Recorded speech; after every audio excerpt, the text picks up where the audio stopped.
an afternoon when I got a call from my agent who said that the people at the Danny Thomas office wanted to see me about playing a role in the Dick Van Dyke Show. And I remember it had been about a week during which I went for maybe 4 interviews, and I didn't get any one of them.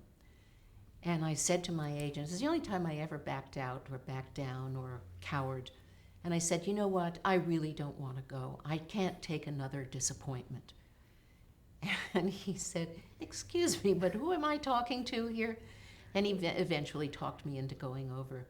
I was terrified because it was not only Danny Thomas and Sheldon Leonard and Dick Van Dyke, but it was my hero, Carl Reiner, who was the writer, producer of this show.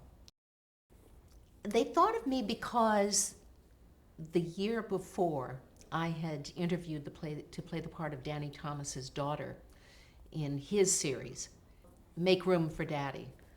And then it was called the Danny Thomas Show again, I think.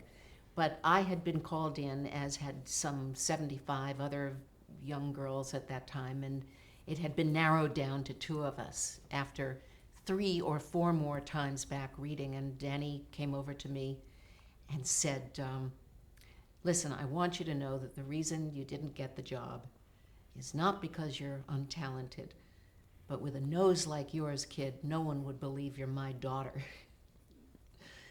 So a year later, when he was now looking for someone to play Dick Van Dyke's wife, he remembered. He said, who was the kid? The one with the, what did she have, 3 names and the funny nose? And they did look me up, and they remembered, and in I came to have that fateful meeting with Carl Reiner. And I sat down and picked up the script and somehow managed to get words to come out, and it must have been just what he wanted to hear.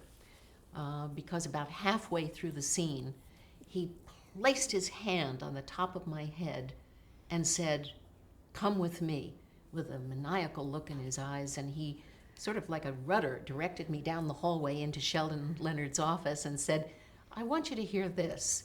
He said, okay, go, do it again. And we read, and afterwards I just had this pretty sure feeling that everybody was pleased, and that I was in fact possibly now on my way.